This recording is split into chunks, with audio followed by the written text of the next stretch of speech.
All right, everyone. Welcome. Happy Thursday to all of you, and excited you could join us today. If for those of you that were on the data and diversity session that concluded at about an hour and a half ago, we're more than happy to provide the second piece of the Tableau double bill to fill your Thursday. And again, we're on behalf of the Columbus Hug leadership team, extremely excited for our agenda today. We have three fantastic sessions with a high-powered array of speakers here, and also an exciting announcement. Exciting because if you look in the agenda, it earned 3 exclamation points. 3 people. Going to be exciting, but let's not take away from our agenda here and focusing on that. So without further ado, just for those of you that are new or have forgotten, because it's probably easy to forget, I'm Steve Bartos, co-leader of the Columbus Tug. I have the honor and the privilege of directing the corporate advanced analytics team at Columbus's very own Worthington Industries. Matt, over to you. Yeah, hi, good afternoon, everyone. Again, as Steve said, we're really happy to have you guys here. I'm Matt Rust. I'm with Mettler Toledo here in town, but I head up the reporting and analytics for the field service operations globally. Yeah, again, happy to have you here. Erin? Awesome. My name is Erin Ham. I currently am finishing up my last day at Nationwide Insurance, and then we'll be starting as an engineer for Comcast. And I have been using Tableau for about 4 years and helped run the Nationwide group and now the Columbus group. So, Steve, back to you. All right. In terms of announcements, I think that may be it. I think we may be ready. Carlos and Ken, if you are ready, if you'd like to wrangle control away from me and kick us off here. And again, thanks for joining us. Super excited you could, and take it away when you're ready. Sounds good. Thank you, Steve. So yeah, my name is Carlos. I work for the Cleveland Cavaliers with Ken here. And so before I start, and I want to make sure that I say this, for a few of you, you're probably going to be a little disappointed that we're not going to talk about basketball analytics. So I hope there's a very small portion of you guys that are disappointed with this. But no, we actually work at the actual business of the Cleveland Cavaliers. So very similar things that everybody probably is used to: revenues, profits, costs, and all the fun analysis you can do with that. So that's what we do. One probably thing that would like to maybe is different from everybody else is how the emotional attachment to our product is kind of crazy. If you look at if I look at myself, like history of my professional career, when I started with a goods and service company where I thought selling brooms and vice grips were very emotional. And then moving to the airline industry where everybody had a story about how they lost their bags. And then to the tech company where people line up days or hours before there's a new product launch. And then moving to sports where literally your product will change in 2 hours because people feel emotional about it and they either buy more or basically you have to mitigate the risk. And there's so much that is out of your control where you think about like trades and lotteries and drafts and injuries and all these other things that is basically completely out of control. So how to adapt and how do you capitalize on those moments is key for our business. So let me introduce you Ken. Ken has a unique story. Ken actually started with the Cavs 5 years ago. His first year was an intern. We call him a seasonal. And basically that year, the seasonal kids are out of college and trying to showcase themselves for the year. Most likely that position is more like a rotation position, but if very few get elected and basically start working for the Cavs, it's a great thing. Another thing that happened 5 years ago was we were introduced with this product called Tableau. So me and Ken kind of like took it upon ourselves to figure out how do we include this this tool for our business, learn it, and I really spend resources on it. And when I say resources, probably I mean money and and budgets and all that is fun, but I think that's the easy part. I think really spending time to understand it and how do we actually embrace it with our business was kind of like I think the hard part of it. So this presentation is all Ken. I love this presentation just because it shows kind of like this, he's just not just his vision of Tableau that is very unique, but also tells a story of like this 5 years of his working for the Cavs. So Ken, take it away. Perfect. Thank you, Carlos. Everyone can hear me, right? We're all set. So real quick, I'm not just apologizing for the not being on the basketball analytics side, but for my title here, I do want to apologize for any fishing fans out there. My analogy is fishing, but when it comes to fishing, techniques are really anything in that environment. There's probably many better people to ask questions about. You'll kind of see where the analogy comes in. And when I talk about the self-serving portion of the reporting kind of suite that we created, I always like to use this type of analogy. So obviously, when it comes to information data, the context is always important. So we have a team, we call ourselves the big group or business intelligent. You can say we're big tuggers if you want to kind of combine those two. But we have a team of currently 12. They're split up into 3 kind of branches of our business intelligence group.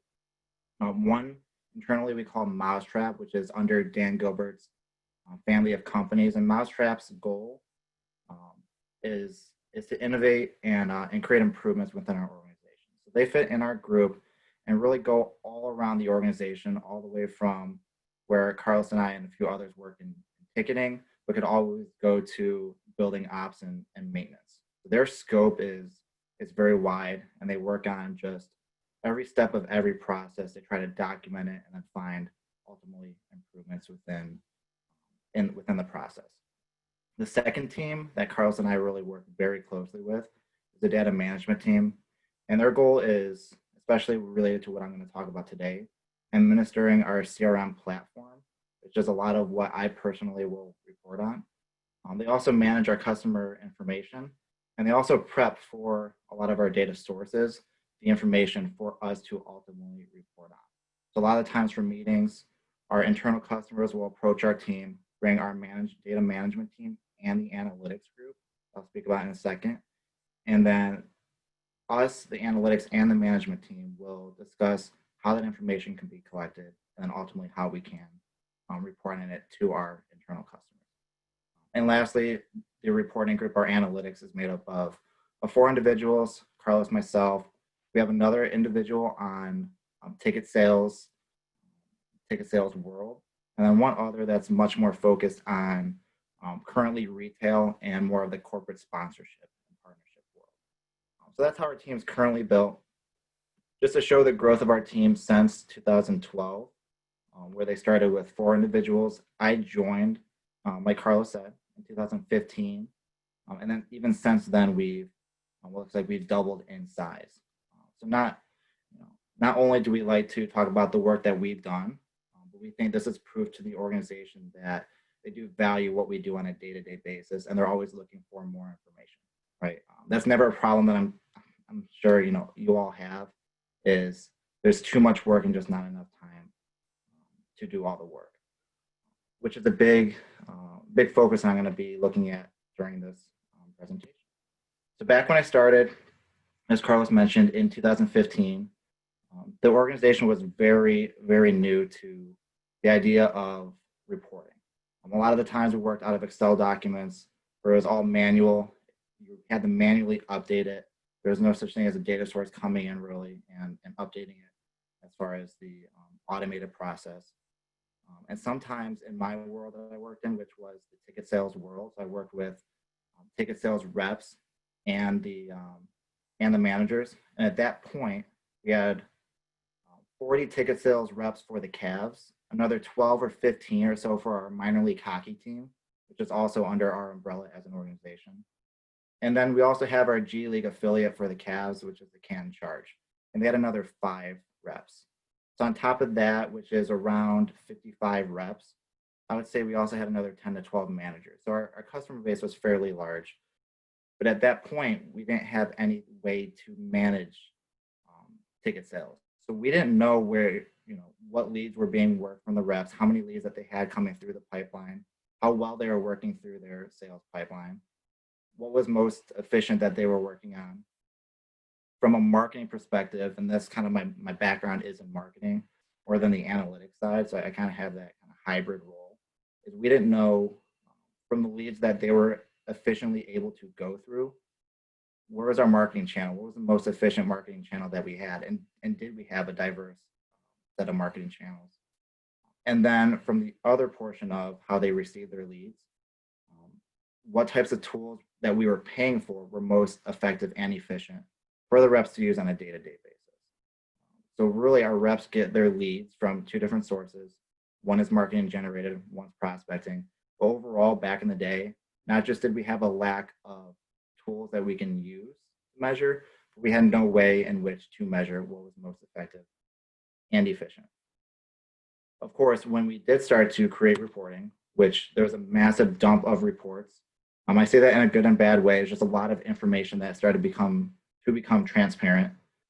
The issue was, once we grew a little bit within the year and a half, we were up to 120 to 150 Tableau users across the whole organization, including our focus on Cavs and other ticket sales groups. But like I said before, it was just too much maintenance and too many requests coming in at one time that all needed to be done within a certain time span for us to really efficiently get through them and effectively get through them in the manner of which our internal customers were, for lack of a better word, kind of demanding, right? So we had the strength of them wanting to access the information, which is always half the problem. But this side of the problem was we just didn't have the bandwidth, even with 4 of us in the analytics group to meet that demand. So the overall landscape in which we are trying to create, and this is kind of where that fishing analogy comes in, is instead of giving them all the information that they're looking for just on a platter, we would offer them reports in which they can find any piece of information that they can ever ask for. So very, again, self-serving. So everyone knows the saying, you give a man a fish and you feed him for a day. If you teach a man to fish, you'll feed him for a lifetime. So our focus was creating a whole suite of all the questions that they can ever ask for and kind of anticipating some that they haven't asked yet. And instead of saying, hey, can you give us this one number? And they reach out to us maybe 5 or 6 times a day. Instead, we would just say, have you looked at this dashboard? Have you tried this dashboard? I think that your answer is right here. So introducing the suite that we created, and it's of course ongoing as any dashboard is, but it was introduced a little over a year ago, and we call it the Marketing and Sales Central. So this was about 4 years of information that was collected as far as the design of this. And think of it as the front page to any website you might go to. So the first thing that we tell managers is, if you have a question, go to this main page, which is all in Tableau. If it's someone who's looking at a specific piece for a marketing campaign that we have going, and say they want to look at the marketing ROI for a specific campaign, they know exactly where to go. They can click on that kind of goofy little thumb icon, and it will take them to the page as any other traditional website would do. If it's a sales manager saying, hey, we just bought this software program for our reps to use for prospecting, how successful is that? Are we getting a return on investment for that money that we spent? They can click on that prospecting campaign dashboard, and just like any other website, it'll take them to the page to answer any question that they might have as far as how many sales, what reps are most efficient through them. And just again, if we spent X amount of dollars, how much are we generating? What's that ratio? It's all in the same place right here. And then the last one kind of on the top row, and I'll show you examples of all these, is rep management. This is a big focus, especially right now, and just making sure as the reps are coming back to our workplace, how efficiently are they going through their pipeline? How many calls are they making? How many emails? How many appointments are they setting and completing? And we actually have a customized score to show that who overall, just one number is the most efficient rep in the office. So kind of breaking them down, just some pretty cool examples of what we've created here is that the marketing perspective, as I said, once you click on that little icon, it brings you here, just everything you need to know about every single campaign that we have within our CRM platform. And we use Microsoft Dynamics, I believe 2015 for our software, along with a core application that's on top of it that is very sports specific. So all this information here that I'm showing is from Dynamics CRM.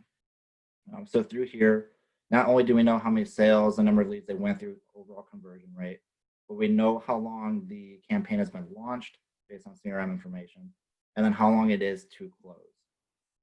Just under that, in that gray bar there, the managers and from the sales and marketing side can come in and just see how the reps are working through their current pipeline, with the new being a brand new lead that rep received, all the way to the right, which is the more, what should be the more aggressive sales tactics, because those are the individuals who are much more low-hanging fruit.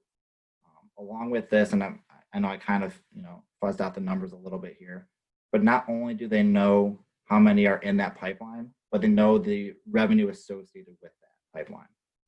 So they can come in and say, all right, this campaign, maybe it's about 10 days to our soft close date, and we have $50,000 to $75,000 that are pretty close to a sale. Let's make that the focus for this week. So all these conversations we have in a Wednesday meeting with all the sales and marketing managers in one place. Going down specifically for the sales side, you can get a toll on every rep to see how each rep is really related to that overall number for the campaign. So again, marketing related, it's all in one page, all interactive. Obviously, it's a PowerPoint, so I can't click on too much here, but it is all interactive. If they want to know who the proposal presented are, those 10 individuals, and how much revenue is associated with each one, they can go click on that 10 and it'll drop down which reps are associated, when's the last time that person has been contacted, how many times have they been contacted, did we invite them out to an event. All that type of information is in one place within the dashboard. From the sales perspective, again, that rep management report, this is less strategic and more about the operational metrics that we create. The hustle score at the top is just overall for your team. How, when they say hustle, it's just how much manual work have they done. So sales culture is a lot of doing a lot of hustle, especially in sports. So that's where we came up with the hustle score. We know from a rep perspective, are they neglecting the leads that we give them? Are they engaging with them? Or have they just received them where they're not being punished by just receiving a lead a day ago and they haven't yet contacted that person? Another perspective on here is the qualitative leaderboard, which is at that bottom right. And this leaderboard is an internal metric that we created to not only measure how well they're doing with the number of leads that we've given them, but really how efficient they are at moving them down the pipeline. So overall, a manager can come in here and say, which one of my reps has kind of floated up to the top? And the higher a rep is, the more efficient they are. So the axis is efficiency, and then that bottom one is opportunity. So our managers have never really thought about it that way. A lot of it's, my gut feel is this is the best rep. But we came up internally with a more, well, as you can see, they're more qualitative approach to measuring reps, especially if there's a spot to be promoted in one of our more senior rep groups. Our inside sales reps very much focus on the qualitative and quantitative information to try to help push them over that line. And again, there's nothing too flashy here, really. The whole point is just creating reports that really get your customers to think a little bit more. It's one thing to give them any answer, just a number, because they'll kind of keep coming back and say, all right, hey, you gave me that number 2 days ago. Can you update me with that number? And with there only being 4 of us, there's no way throughout the day that we can just keep answering these ad hoc one-off questions. So going back to the importance of what we're looking at, it just really opens us up to have experience and influence within other areas of our organization. Now I'll kind of go into a little bit of a few other projects that were really taking the same initiative and spreading it throughout the rest of our organization. But there are a few keys to success for doing this type of thing. And without these four, this would never happen. And it's something that it seems like it's very simple and quick to initiate within an organization, but it has taken us at this point almost 5 years, and we're still not quite there yet. There's always areas of improvement. But the key is, number one, is just having the right personnel. If you're just going to have individuals who keep coming to you over and over again, say, I can look in the report, but they know coming to us that they can just get the answer right away without having to do their own, a little bit of their own digging. It just won't work, right? You need people in the organization who believe in the numbers, who trust the numbers, and who hold others accountable for using those types of dashboards. So within our meeting, if a rep, or just in our day, if a rep reaches out to us, we'll say, hey, have you checked your dashboard? This piece of information is in your dashboard. If you want me to show you where it's at, I can always do that. But they should know the dashboard, and they should be able to have the knowledge and really the drive to use the dashboard. So having the right personnel is the most important part to the success of this type of self-reporting dashboard. The next, it's kind of along with that, having the right personnel, is just knowing which questions to ask. And because it's not, there's a lot of questions that you can ask within this world, but if you're not asking the right questions, are we really getting to the answers that we want? So a lot of the information that we see is a lot of operational questions, saying if we make more phone calls, we're going to sell more.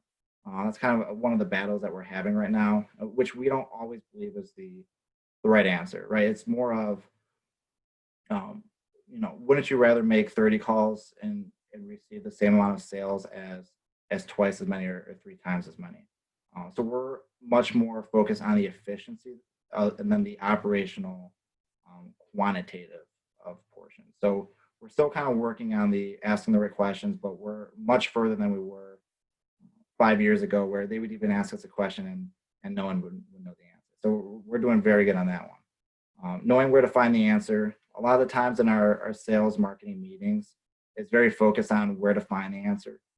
They'll ask a question, it'll be a very good question, and say, hey, we need a new dashboard for this type of metric. And a lot of the times we'll come in and we'll say, we've had a dashboard for a few months. Let's review that dashboard. Let me show you where you can find all the answers. Because really there's, at this point, I would say 20 to 25 different worksheets. And it's like a website, so you have to kind of navigate a little bit. But most of the answers that they're trying to find are already in a dashboard. So our role now is helping them find that answer. And then lastly, as the development of these reports always continue, there's never any ending point, the final version of it. Just understanding what we do not know. So it's having knowledge of really our side as the analytics portion and the sales side. Fortunately for me, when I started more on that data management side, so I knew a lot of the back end of CRM. Therefore, when I started reporting on the CRM portion, I was able to know both sides. So I knew what information was being collected. I knew how the fields were associated with Tableau, and I was able to present information that the reps would ultimately use on a day-to-day, or even the managers on a day-to-day basis. So future outlooks, this is where I mentioned the self-service reporting is allowing us to really dive deeper into other areas of the business. One is events-based management, where we can understand, just like a sales perspective, how are we selling our spaces within our field house? What individuals are being reached out to? What have we sold? What are the costs that are associated with each space that we are selling? And ultimately, it just helps with the inventory management. It's not as flashy as some of the other ones, but it definitely gets the job done, and it's a very clean looking report. Survey and insights have been huge, especially with what you see here, which is our current times, our COVID internal survey. So we did this with our Monsters Hockey, the Can Charge, G League team, and then any concert or event attendees to the Rocket Mortgage Fieldhouse. And with this initiative, which was huge throughout the entire organization, we were really trying to understand internally what we were able to control and the successes of our internal efforts and then external efforts. So we use Qualtrics as our surveying platform.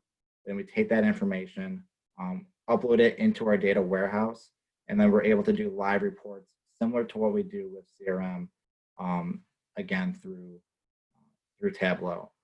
So our survey culture is definitely growing. That's an area of improvement, of course, for our organization. So now having the self-service reporting for the ticket sales side allows more focus on the survey and insights.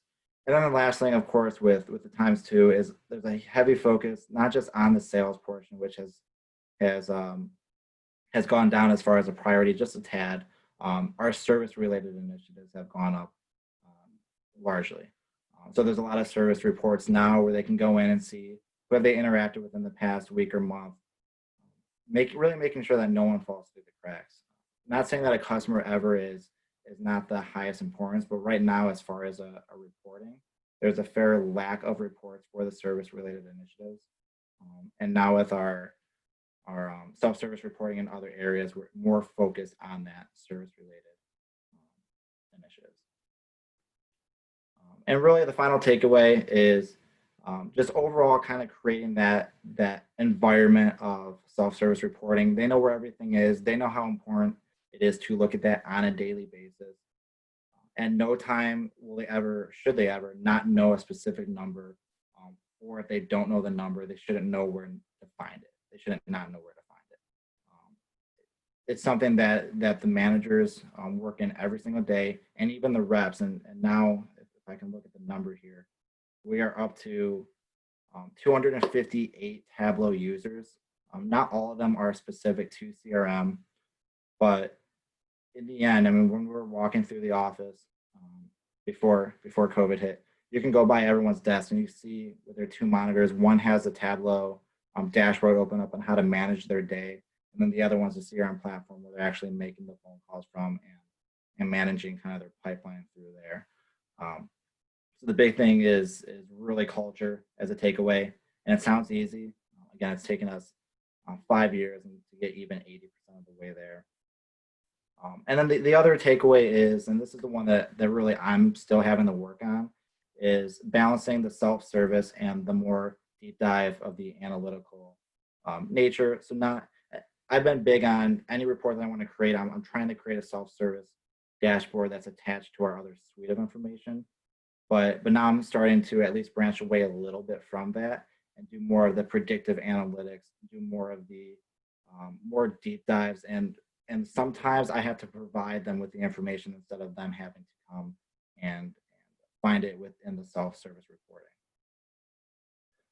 And then the last thing really is just constant training, as I mentioned before. That's a huge takeaway. So if we expect them to continue to look in these dashboards, there is a little bit of a reminder again on our side to make sure that they know where to find the information, make sure that they know what information exists.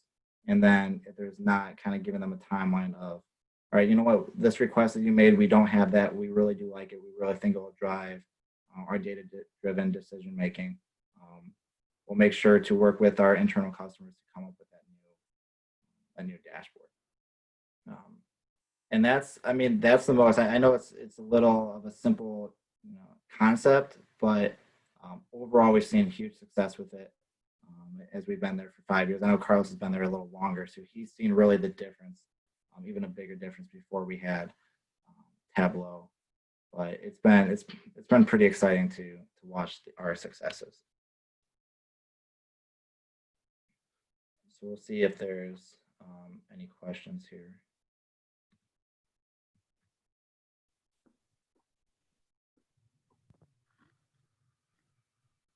Steve, how are we doing on time? Do you guys want to move forward and then we can talk about questions later, or?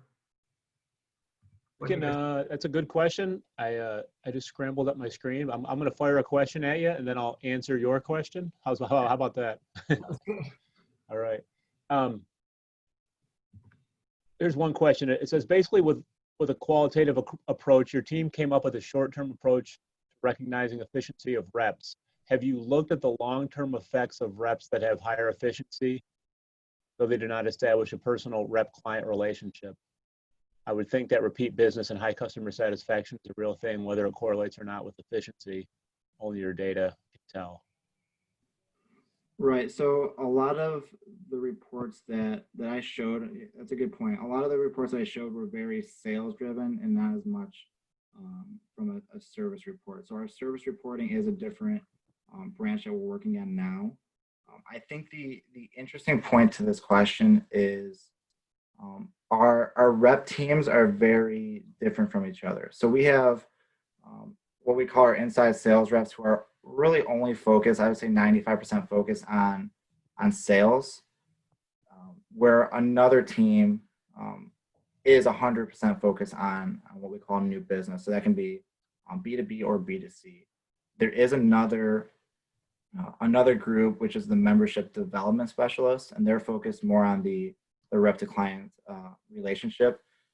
Another individual on our analytics team focuses more on that. So there's a report that's not part of the suite that focuses on each of their customers, either again B2B or B2C, how many individual touch points that they've had with that individual. So are they calling them? How often are they emailing them? Are we giving them, sending them to their office or their home, unique gifts to them? So one example is, especially with our CRM platform, if they ever say, and I use the example of J.R. Smith because I've given this example for 5 years now, but if the fan or the client was a big J.R. Smith fan, or maybe their son or daughter was a big J.R. Smith fan, we put that into our CRM platform, and then we can track if we want to send them a gift for their appreciation for being a member for 5-10 years. We would know, oh, hey, they're a big J.R. Smith fan. Let's go send them a J.R. Smith autographed jersey, ball, a player card. And then we track those within our dashboard. So although I did show you all more focus on sales, we do have more of the service related initiatives also. And I know add to that this is also one data point. I mean, our goal here is to make sure that they're doing educated decisions, right? And make sure that they're looking at information to understand if they should or not make a promotion or the improvement of a rep. There's many other variables that they're going to have to look into, and we understand that. But this at least gives them a really good starting point and a great platform in order for them to start having that conversation, rather than just a intuition or basically how they really like the rep. So our intent is not basically completely make the decision out of data. It's basically leverage data to actually make a much smarter decision based on all the other aspects of the decision.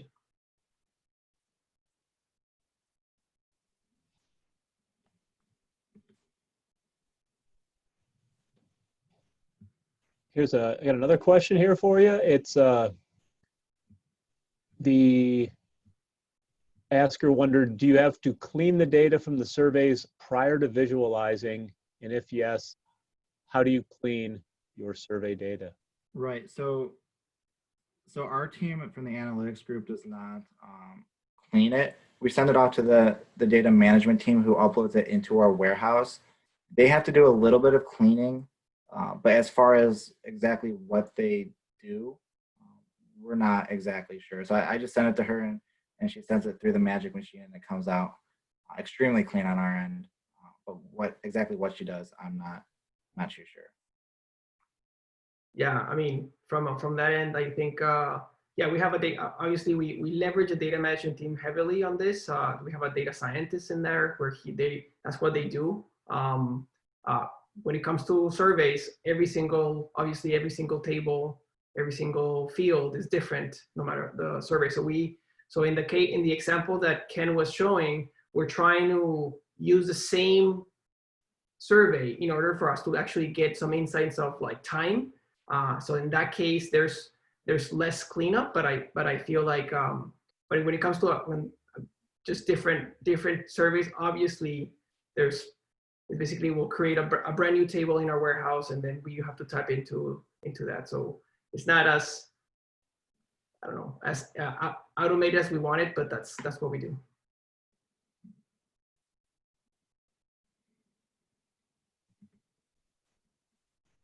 Another question, with the increase in number of users, how are you all tracking usage? And do you have, triage plans or remediation plans when a dashboard is being quote unquote underutilized?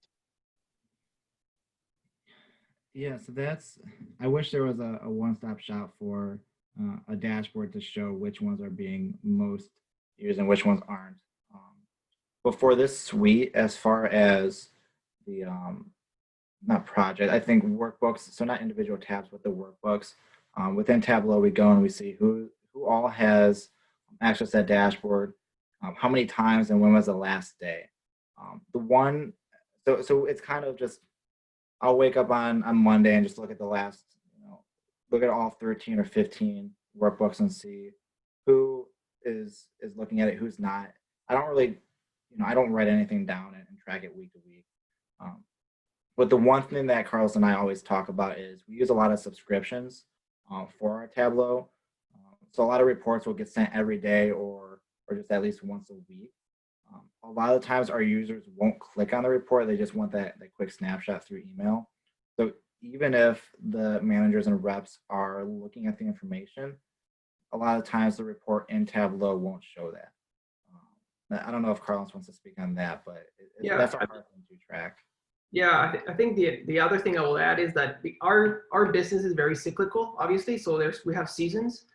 So it also helps us to kind of like stop for a second in the summer, understand what happened in the season, and actually revisit all our reports as well. So, and that's where we start going a little deeper into what worked, what didn't work, what we should scratch, what should we improve.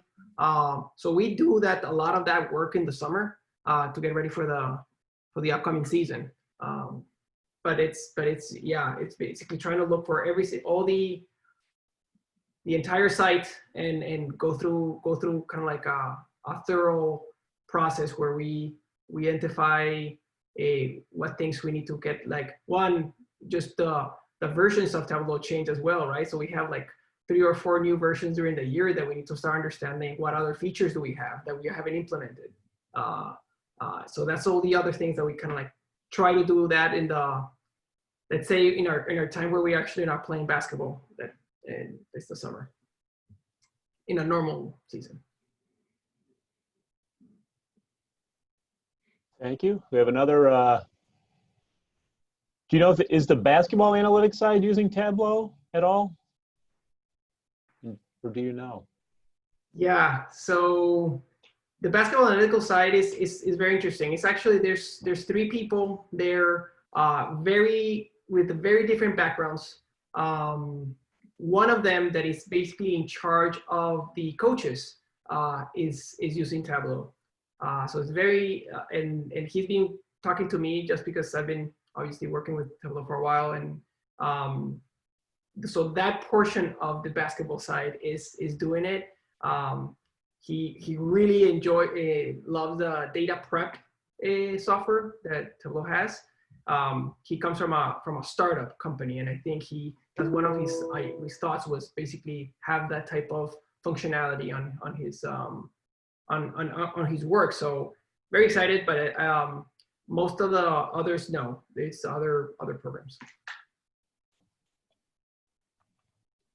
All right, and I think we have time for the last 2. There's a question, and I probably should have thrown this out earlier, about the efficiency metric that you talked about. It said, what led to developing that specific efficiency metric? Right, so we worked with one of the sales managers who works on who really manages the, what we call the inside sales team. So that's a lot of, not just a lot of it, it is completely a seasonal program where they bring in individuals straight from college. And those individuals come in to really get a whole look at the sports industry for sales. A lot of the times, and really the whole point of the program is once there's another open area is on another sales team, whether that be membership, business, the groups world, all for ticketing, and then our premium and suites. Once the spot opens up in those, they want to try to get those filled up with what we consider our inside sales reps. Typically, we have them in a typical sense around 7 to 10 every June, July, and then January. So we at one time could have between, or up to 20. We have 15 to 20 at one time max. But looking at that, the manager really came to us and said, what's an easy way where we can measure not just the qualitative side of them and just, who shows up early, who is just a good team player, and it's big on that type of culture. But from a quantitative perspective, not just from who's selling the most, but who's actually working their way through the sales funnel the most. So I mean, it's perfect analogy is, especially with right now, is fantasy football. So who gets the most yards, who gets the most touchdowns.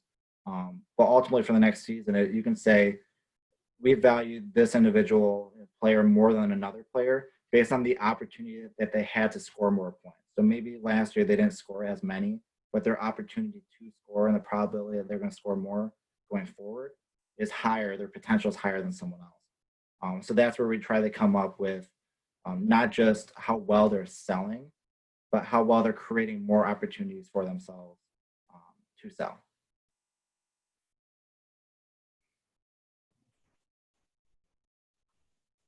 Thank you. And last question, how are you preparing for an uncertain next season?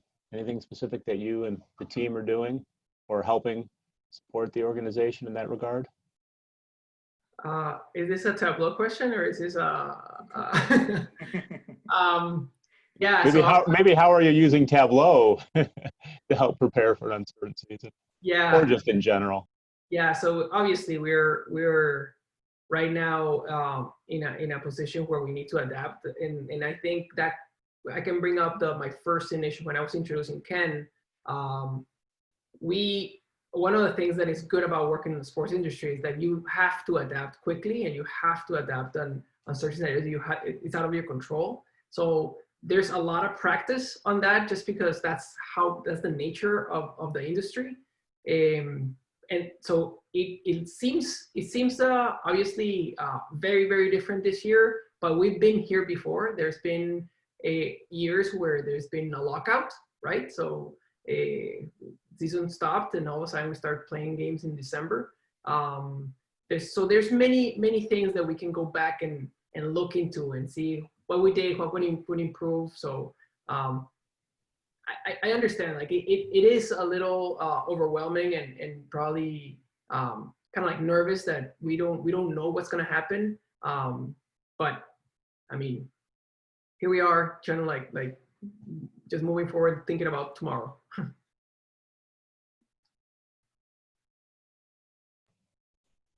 All right. Any other questions? We have a minute or two left. If anyone has,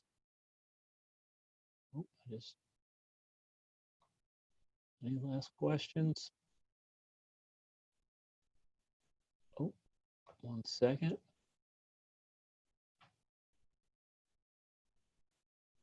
Oh, this is a question around, does predicting the value of a potential customer require much more details about the customer?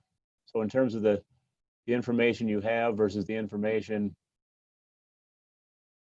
that you may wish you had or hope to get or try to get, does that make sense? Yeah, we could talk a little bit about that. So we obviously are very sensitive when it comes to customer information. We actually append a lot of extra information from what we can collect from our ticketing.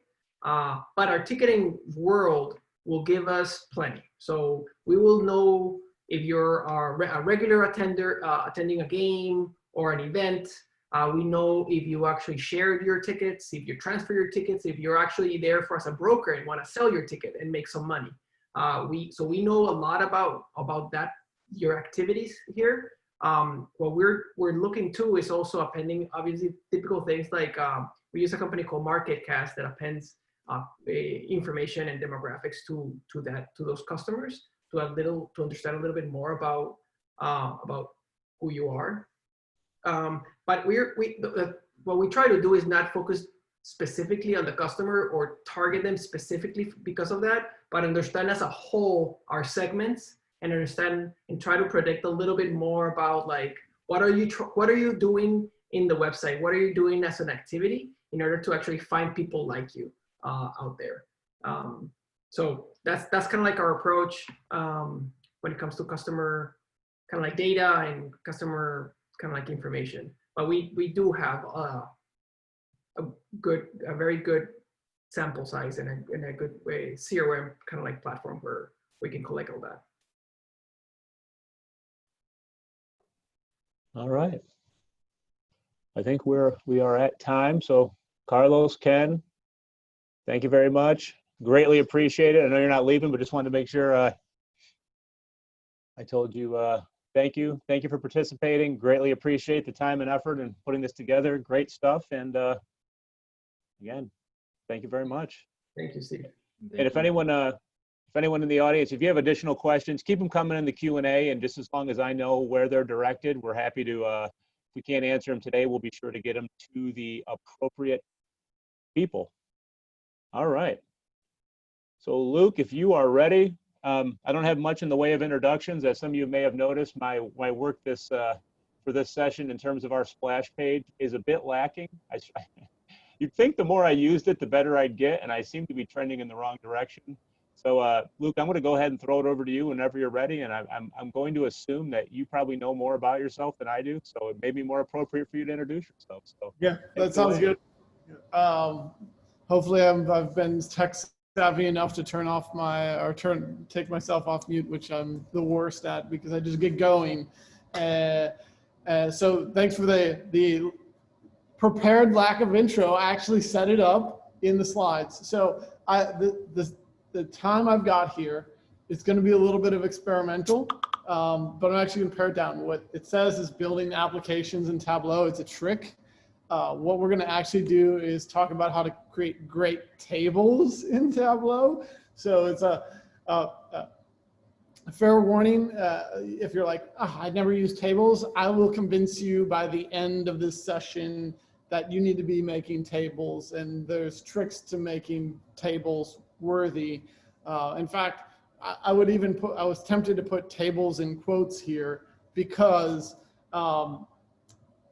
what we're creating here is not like, we'll build one along the way. So the way I'm going to set this up is, I'll give you a little more intro about myself. I'll show you some examples and talk about table best practices, and then time permitting, because I don't want to cut into Steve's time at all, is to actually do a live build of a light version of a table. I've got a very robust data source called Superstore with lots of calcs I've already pre-built out, so we won't talk too much about all of it, but I'll show you how to do it along the way. So today is about great tables. It is about application. So the way I look at an application in Tableau, by the way, is it's a system of visualizations that work and interact with each other very cleanly, without a lack of sophistication around it.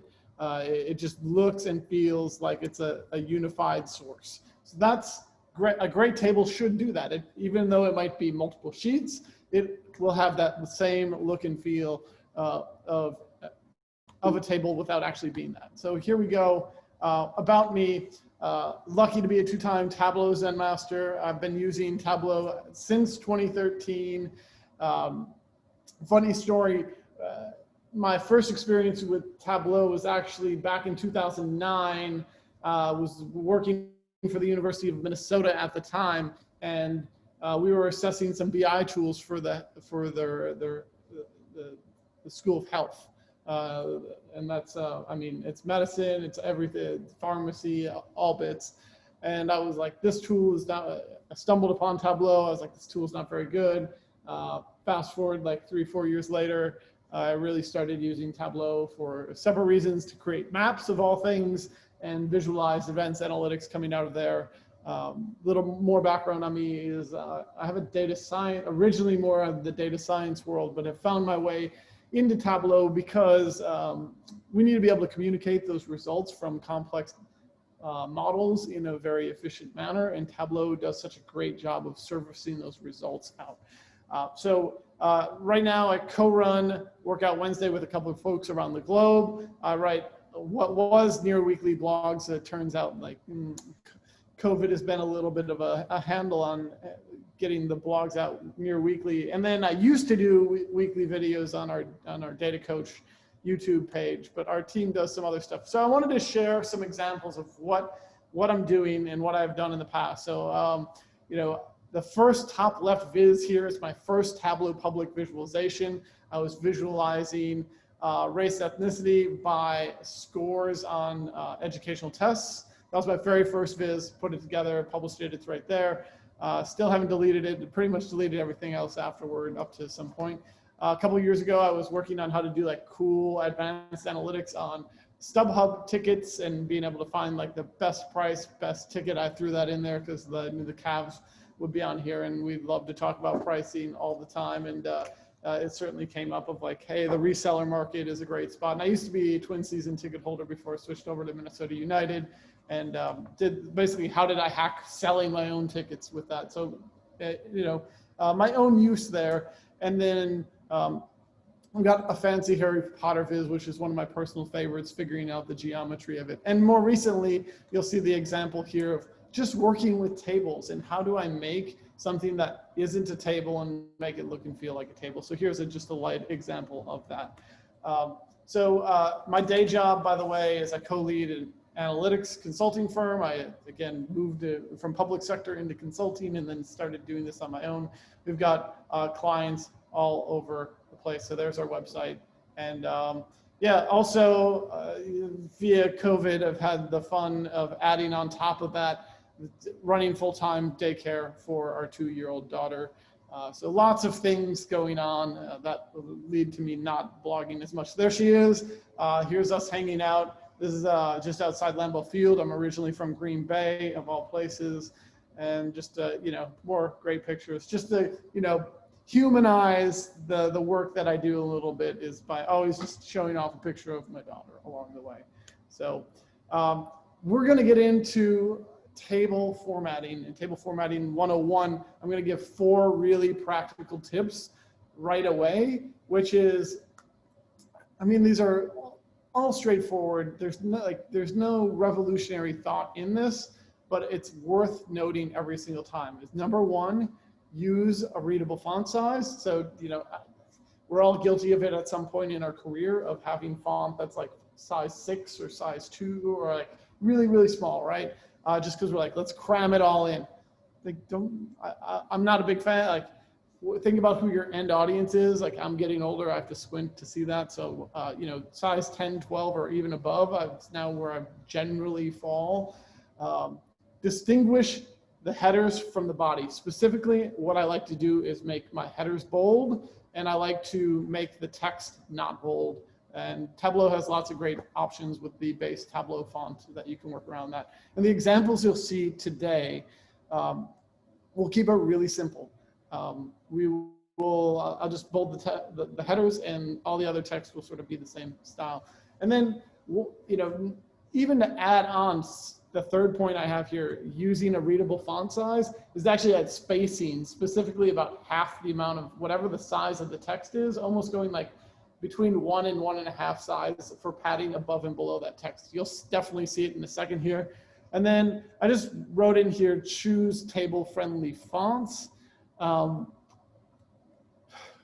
going to leave it as this because it's certainly a point to revisit, but the best way to think about it is if you're choosing a font and you want to pick a font, whether it's monospace or serif or sans serif, where if you're using numerical values, the digits align. So if you have thousands, all the thousands line up. If you've got millions, all the millions line up. That's, the real basics of it.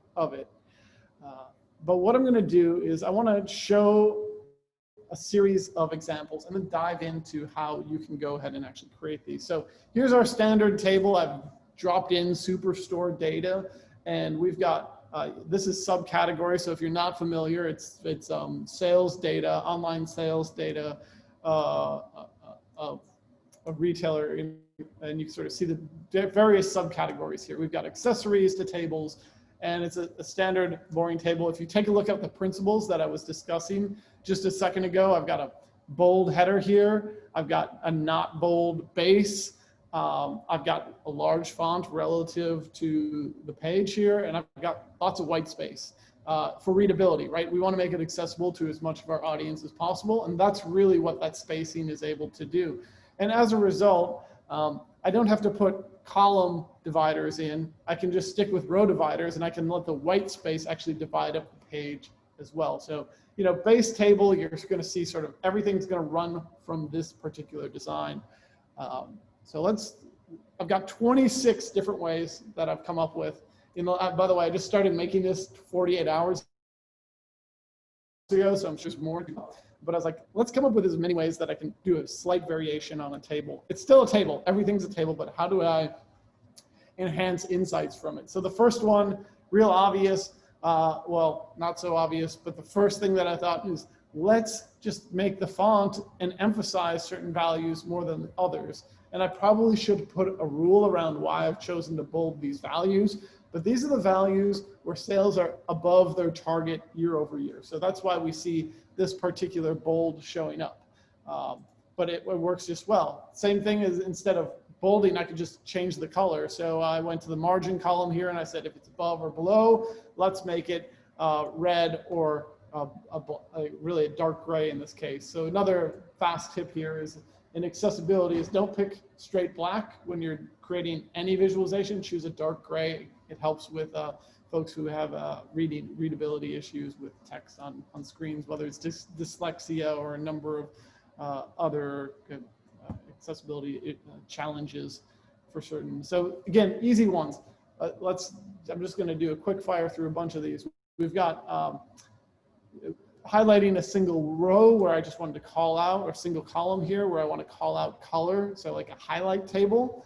And my next one I've got is, instead of highlighting all of them, let's just highlight the top 3 and bottom 3, because in reality, if I'm running an organization or I'm helping an organization run, they don't care about all the values. They want to see maybe this like the top 3 or bottom 3. And those are shown really easy with this table. And each of these has like a slight tweak to this quote unquote table. None of these are just an actual single table though, as you will see.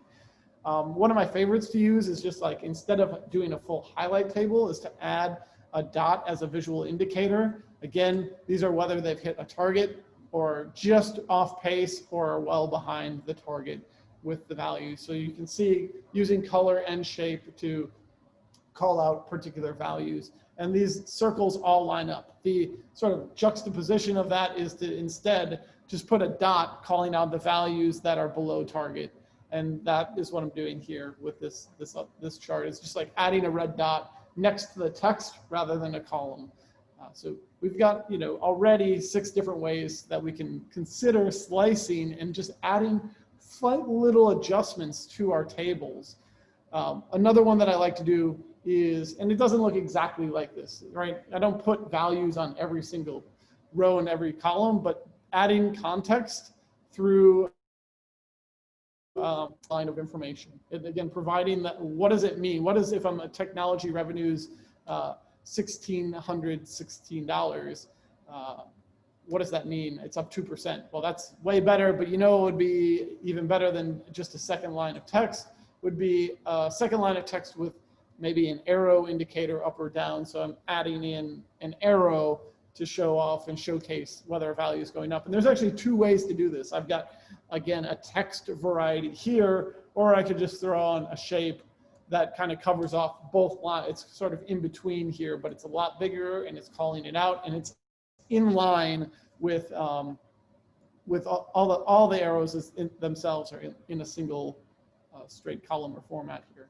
So those are, you know, some ways that I like to use arrows. Let's pick it up and show off some little more advanced use cases.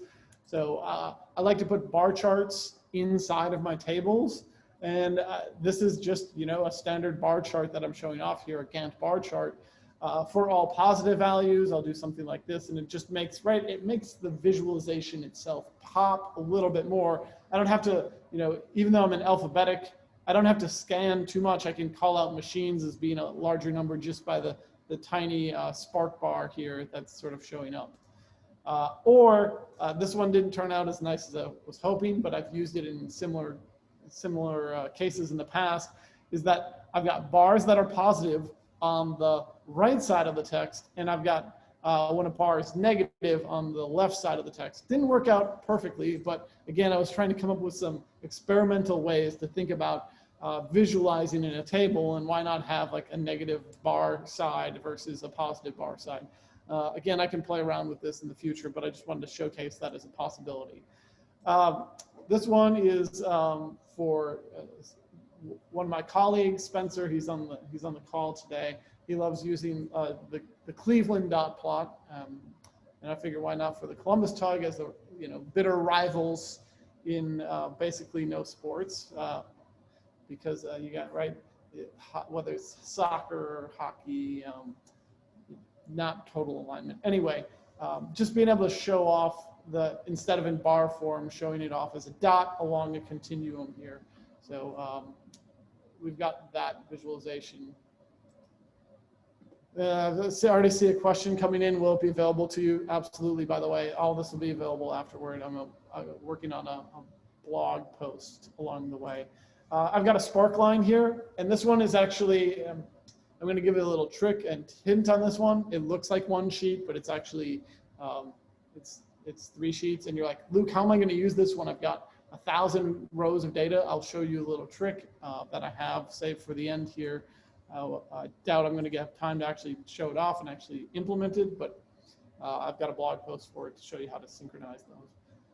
And there's a slight variation on this one that I really want to call out. We've got, besides the high and low being called out here, these values are not centered on the first value being 0. So if I think about a year-over-year calculation, this is what I want to be able to show is like in a year's time, how much changed. So all of these individual dots are based on being really the 0 point in time. So it's just a slight shift of what the visual looks like as a result of using a percentage. But I actually thought the alternative to that is spark bars. And this one really came out super nice because one, it highlights when values are below expectation, but it also matches a little bit with the margin, the revenue. And you'll see my table isn't perfect because I was trying to cheat and use the same header multiple times over rather than creating a separate one for every single one. Another thing that I like to do to spice up my tables is instead of just leaving the label on the left is to add some sort of icon or imagery. In this case, I thought instead of doing like, if I had it saved and I move things around, right, this is, I have it colored by the category. So it goes category, subcategory within the data. And this could be filterable. Again, I didn't set it up because I was frankly short on time, or sort it with actually clicking on these values. But again, providing some ideas of what to do here with these visualizations. Another one I've kind of stolen a little bit from 538 and their sports, right? If you go to the way that they show the rankings of things, they have just like a button that they just put text in, and it just added it's sort of like a highlight table, but I've just put it inside of a button just to break up that visual component again from the rest. And one of my favorites, by the way, is this next one, which what I like to do is, and this happens, again, I'm going to build a dashboard, and this is a dashboard. This version is a table, but as soon as I start adding components, whether it's a bar chart or a spark line, that's what a dashboard is. It's these rows of information that allow you to process what's going on really quickly, but then we should have the next step right away. So I like to use arrows to drill into another sheet, and I've set this up so that it looks like it's a pop-out, but it's actually a separate dashboard. So if I were to click into art here, I actually will go to a separate dashboard, and it looks like it's just a pop-out, but now I just, again, totally random information here, but it's just days to ship versus historical showing up on this visualization. Nice little way to sort of make it feel seamless without actually being seamless in the visual.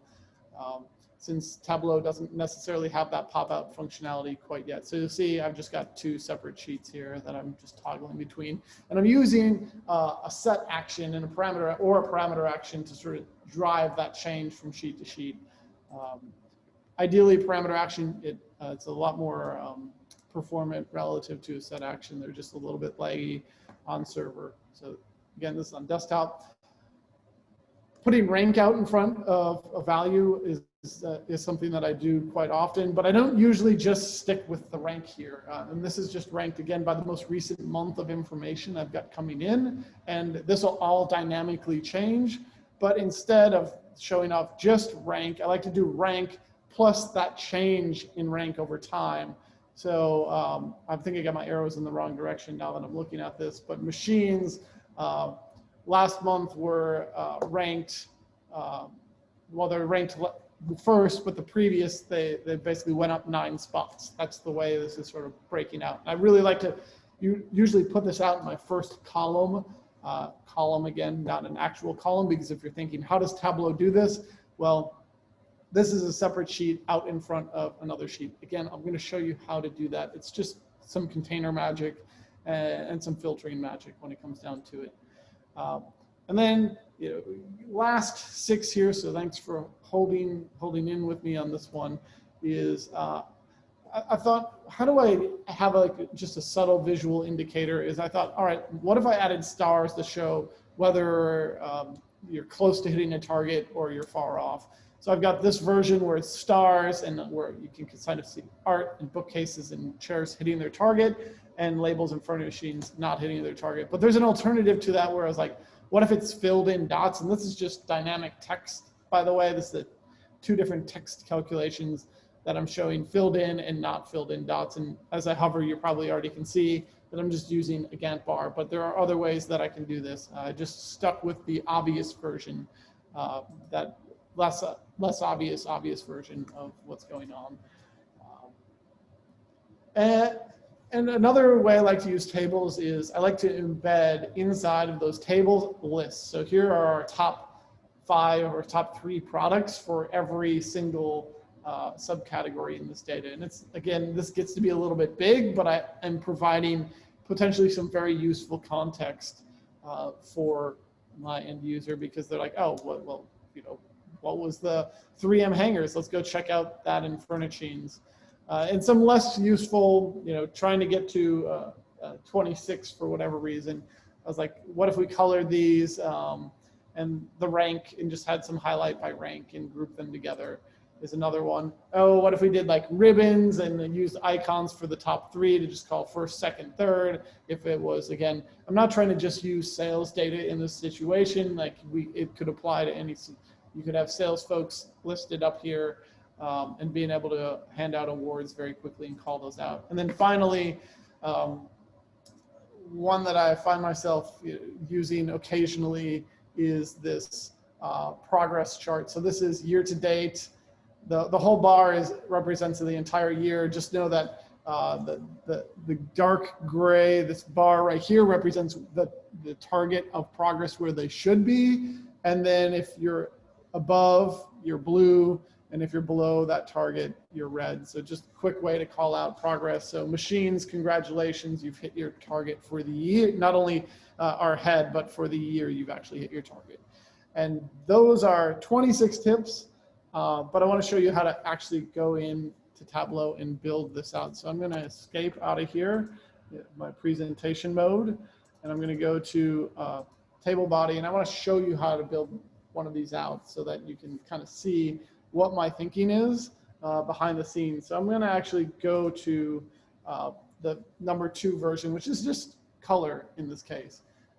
The way that I build these is I just have 2 separate sheets, and you can actually build dashboard actions in the header, because you're going to be like, Luke, I lose my functionality of my header. Well, you can build a custom header if you really want to, and you're like, Luke, why would I need to do all this? Well, in the end, what we're trying to do is we're trying to engage our audience as best as possible to make the right decisions. And we do that by taking the time to build out a table. Yeah, just a simple table can be just as effective as a series of visualizations, and spending the time to make something that might be a little more complex for you, but really is simplistic for your end user is the goal. Like they could care less how much time you spend on it as long as it's hitting the target and providing the value that they ultimately need. So how do we build this out? Well, I'm just going to kind of give a little behind the scenes before we build this out, is instead of using measure names and measure values, we actually create placeholders. And we create those placeholders by simply double clicking on the columns and typing out min, and then I use 0.0 because it centers it at 0, but it's essentially creating a new marks card when we do this. So I'm just going to add another value in here. I'll actually just replicate the first column in my visualization here. And what that did is added in this new column. You'll see I have a mark that has shown up, and I have a new marks card. And let me turn up the opacity here so that you can see it's just a simple mark showing up. Now the next step, the way that I have this text aligned, you'll see it's just setting the range. I'm just going to come in here and edit my axis, and I'm going to change this range from -1 to, let's say, 0.1. Now we'll see that it's sort of left aligned in that cell. So I've got a new left aligned value, and I can go find my calculation, which is sales, and then I have, we'll just call it last month, which I call LM here in my search. And I'm going to click and drag that onto label. And what you'll notice is that some of the labels are showing up. That's because it's brought in all the labels when I've done this. So I'm going to just edit this text and sort of center it up really quickly. So just clicking on text, and for whatever reason, let me cancel this and try that again. Let me drag this over if I can. It's on my second screen, and I have done a terrible job and accidentally maximized it. So I'm just going to edit it here, and I'm sorry that you're not going to get to see what I'm doing on my screen, but I'm just editing the text. So now you'll see it's now right, it's left aligned to this point, but the text sort of lines up nice and neat. And don't worry, I'll show off the next little trick in a second here, is how to, right, it's easy to add a column here, but what happens when we have potentially multiple visualizations? How do we get those to work nicely together? So how do I get rid of this, by the way? Now I can just turn off the color. Or another really great tip here is I will come in and I will change, instead of from Gantt bar to shape, and I'll change this shape by choosing a custom shape. And I think I have one in arrows. I have this blank one. It's actually a 1x1 transparent pixel. I'll hit OK, and you'll notice that that's gone. And even when I try to highlight it, I can no longer highlight it. So it's actually way better than even using my clear, transparent Gantt bars. And even if, again, if I change the opacity, it doesn't really matter because it's a transparent pixel in the end. And then all I have to do is uncheck and get rid of my headers. But that's one way to do this. The other is ultimately like, how do I add potentially another component, another visualization in there? So let's take a look, and I'll show you how to sync those up in a second here. But let's just take, I want to find a good one where we can just sneak one in here, and it won't be too much of too much work. Okay, so total customers. Let's just pretend that we want to add some spark lines in here for month over month. How do I go about adding in spark lines? Well, again, I'm just going to keep this as crude as possible. I'm going to go find subcategory, throw it up on my rows, checking the time. And I am also going to add in customer. This isn't going to match perfect, but I thought if I could just, I'm just going to use sales for the sake of it, because it's easy default calculation. And I'll go find date, and I'll drop out order date here, and let's do that by month. And I'll actually make this into, let's have some fun and make it into, actually I haven't done an area chart yet, so let's use an area chart. Again, not perfect. I can sort of cheat a little bit and do, by the way, if you do this little trick and you want to insert some zeros, I can edit the calculation up top. I'm just going to type in lookup, type 0, and then ZN, and this is going to fill null values in with zeros on my viz. And if you look, copiers before was missing some values, and it basically inserted zeros where there are missing calculations. I'm not going to go too much into exactly how that works, but I can tell you that's a nice little trick that I use. I'm going to right click and then get rid of all my headers. And again, this isn't going to be perfect by any means, but I've gotten rid of my headers, and now it's just a matter of coming over to my visualization, and I think that's sheet 96. So just a few visuals, and I'm going to go click and drag 96 out into my view. Well, I can't actually do that right away. It's not allowing me to do that, and this is the trick of, you know, if I had more time, I would show off lots of different tricks, but I'm going to use a horizontal container, and then I'm going to move that value, that existing sheet into my container, and then bring 96 out here, drop it in, unhide the title, and then I'm going to get rid of all of my outer padding. And it's almost good at this point. Again, forget about the header. All I have to do kind of to make sure that it seems a lot more seamless is do a little bit of formatting. So I'm just going to go into formatting, and I'm going to remove those column dividers. And I'm also going to come in here and get rid of my grid lines that showed up. And more or less, you know, it is now inside, because it's in that container and it's all within that, the purview of it, it is a quick way to do that. Yeah, that's the easy way to go about it. There's again, I'm very short on time because I want to give Steve as much time as possible, and I'm not going to have time to walk through an example of it. But there's also another way. If you have a really long table, what you can do is, I actually have brought these examples in, right, is you can build a pagination so that instead of showing off all the values, and you still want to synchronize multiple sheets, you just show what you need and you create pagination to show whatever that is. So here's page 3, and I've got a couple of different variations of this in terms of complexity. Like this is an application, again, multiple sheets talking to each other that are able to do this, but you can actually recreate this with just like a drop down, and you can have select a page rather than having the complexities of building out, going up or down a particular page. Yeah, let me just wrap this up. I think that's appropriate at this point, given that we have just a few minutes left. So real high level points to kind of discuss here is, number one, I talked about the lie of building an application today. We didn't do that. I showed you how to add some customization into tables, but just know that when you have a standard table and add some visualizations to it, that's actually a dashboard. And like the true definition of a dashboard, not a Tableau dashboard, but a dashboard is sort of those two components brought together. And that's why I personally love creating tables. And frankly, all of my end users love using tables. Again, ultimately, my users love the actual dashboard style, that almost feels Excel-y in some ways, because that's how they drive and use data on the day-to-day.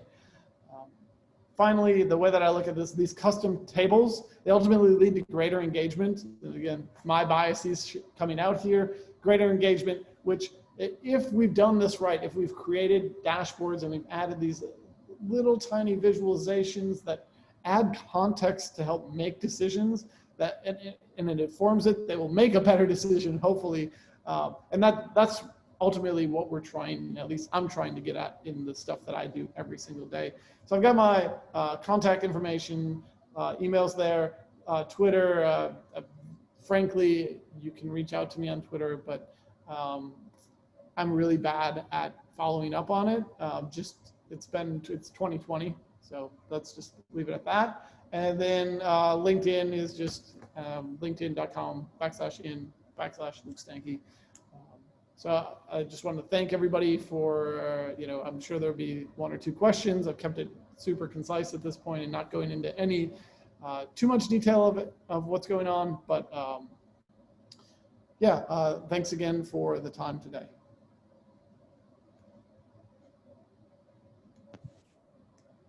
Thank you, Luke.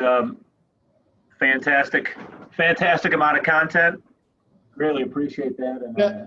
And just to reiterate the workbook, I'm just kind of working on cleaning up some stuff for a blog post, but I'll send it out to everybody as well, so that it's not just like here's some examples, but you can actually just go in and then copy and paste out what you want to use out of it. I think that's excellent, and I know it's certainly not unique to our group, but as you work with folks that are very, very comfortable with Excel and you start using it, Tableau is that gateway drug to more analytics. It's great when you can give them something familiar and start, flavoring it with, like you said, more of the visual analytics. Yeah, I had a, again, near your area, had a chat with Kevin Flaherledge yesterday, and because I wanted to give him hey, what do you think? And we got on a long conversation about our style, our own personal styles. And I often find myself creating KPIs and then these tables, and they can, right, there's not one answer to any of it, but this is how I find myself creating a solution. And if the right time is there, I feel like there's always supporting visualizations, as I really tried to hint at with hey, I have these drillable arrows to go to another page and get greater insights. This is if we're thinking of the 3 levels of a dashboard, where it's execs get the KPIs, senior leaders but not a C-suite are going to get sort of this view with tables, but then there's other folks who are actually going to make decisions are going to see a much different view as well. So it's just one type of many visuals that would be useful. That's for certain. Cool. Thanks for that. And again, I'm not seeing any questions right now popping up in the chat window, but folks, if you have them, please feel free to get them to us in that question and answer window, and/or send them on afterwards, and we'll be sure to get them where they need to go. I know I am certainly not the Cleveland Cavaliers with lots of, let's open up the can and take a look and see what's inside the world of analytics within basketball organization.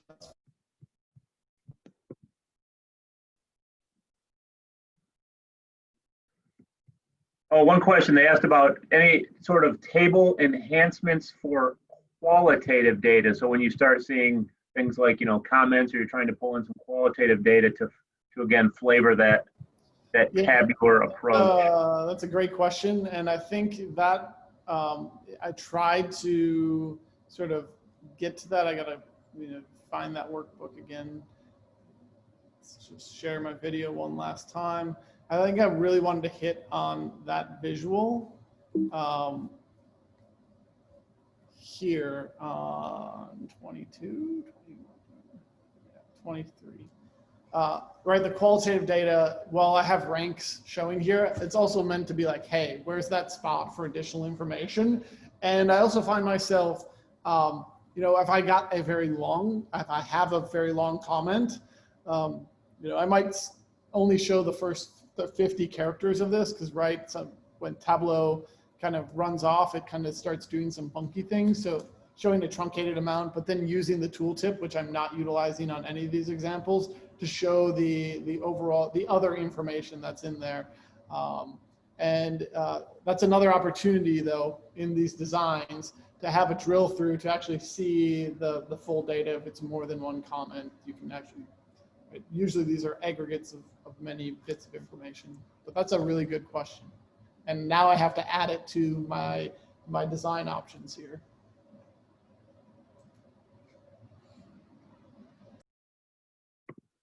All right.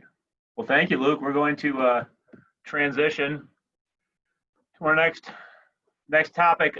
Steve, I hope you're okay with this. We have some breaking news before we cut over to you. Erin, as you can see, is about ready to enter the rainforest for her 3-month solo journey into the wilderness. But before she left, she wanted to make our breaking announcement prior to kicking it over to you, if she could do so. Her plane is leaving any second. Awesome. Can you guys hear me? Awesome. We're good to go. So our exciting announcement is that we're actually going to be hosting a Columbus, Ohio Tableau user group visualization contest. So this is open to anyone outside of Columbus, anyone in Ohio, Florida, California. They want to compete in this contest, they're open to it. And so this visualization contest, when we were thinking about it, we were thinking about Iron Viz and how they have that on like a huge stage. But what could we do as a user group to kind of bring up some of our talent internally and engage the community that we have here? So this is the first one that we're ever going to be hosting. I will provide this link in the chat, and it will be sent out later as well in another email. There are not many rules in this. We wanted, since it's the first one ever, to kind of have it very open. The biggest things is we want to make sure that you guys are using the data ethically and responsible. Any visits that contain obscure images, inappropriate data stories, or anything discriminatory will not be entered into the visualization contest. There is going to be myself and one other individual who will manually put those into the portal to review prior to entry. If you are disqualified or your presentation does not meet the qualifications, we will be notifying you in order to make those remediations if you want your viz to be included. And then lastly with this, any and all work must be representative of the submitter or submittees and not work that has been plagiarized. And so with this, the contest opens up today and then will run through October 18th. And then we will, that is the deadline, so the last one can be submitted the 18th. And then on October 21st, we're going to announce the top 3 visualizations. And those individuals who have the top 3 visualizations will then be, if they are willing to, have the opportunity to speak to the community on their design, inspiration, work. And then the community of Columbus will actually be voting live on which visualization do they think deserves the title of the first ever Columbus Viz winner. So I know I threw a lot of information out there at you guys just now, but if you have any questions, feel free to put those in the Q&A. The link will be sent out again and also available in the chat window. Steve, anything you want to add to that? And there will be prizes. So whoever is the top 3, there will be prizes. Cash money. That's what Aaron just, I think Aaron just finished up the theft of the cash money. Now she's heading into the woods so as not to be caught. No, that's good. Thank you, Aaron. Appreciate that. And I appreciate all the effort as you, I know you took most of the, did most of the effort in pulling that together. With, I just forgot the gentleman's name that you were working with in doing so. Interworks. Interworks. Sorry, Derek. I know you're on the phone. Interworks. Yes, Tom from Interworks. Thank you, Aaron. And sorry, Tom. All right. And again, we'll post that. Any questions you have, please get them out to us. We'll be sure to answer them, and we'll send the link out at meeting's end. And with that, thank you, Aaron. We'll pass it over to you, Steve. Thank you for your patience and welcome back. I know you were one of the first presenters when this team was assembled and took over the honor and the privilege of leading this Columbus Tableau user group. It is fantastic to have you back. I appreciate it. Appreciate all you do for the Tableau community, and look forward to what you have to share with us today. So please, without further ado. Yeah, I think that was back in February of 1964 when first got together. That would have been front page news, but the Beatles kind of hit the United States at that time and kind of pushed you to page 2. All right, let me share my screen. And I trust that you are seeing this. If not, someone let me know. But goodness, why should I trust you? Why trust and integrity in data visualization is critical. Luke just did a great job of these concrete, really cool things you can do to make your data visualizations more accessible. I want to talk a little more about how you should be kind of carrying yourself and not so much arming you with, oh, well, here's this wonderful technique, but almost kind of an ethical approach to what you do. And let's see if we can get things cooperating here. Very briefly, I'm the founder and principal of Data Revelations. I was Tableau's inaugural Iron Viz champion. That was a really long time ago. I am a Tableau Zen Master Hall of Famer. Yes, that's an actual thing. And of those accomplishments, I'm certainly proud, but within data visualization, the thing I'm most proud of is being one of the 3 authors of the Big Book of Dashboards. I show this in every workshop, every presentation that I do, and that is you are encouraged to disagree with me. Yes, I have a fancy clicker, and the forum for being able to say, hey, I think you're full of crap isn't that easy in a workshop, excuse me, in a webinar versus a meeting. But if you think something's wrong or that hasn't been your experience or that I'm not giving something a fair shake, put it into Q&A, put it into chat, send me a message via email. Good stuff happens from these discussions around data visualization. So I'm wondering if you wouldn't mind typing into chat. How many of you recognize who that guy is? If you know who that is, type that into chat. It's worth 5 bonus points, by the way. That is not Orson Welles. That is not Walt Disney. Thank you, thank you. Yes, yes, yes, we're getting the correct. That is Walter Cronkite. He was the anchor of the CBS Evening News from 1962 to 1981, and he was also known as the most trusted man in America.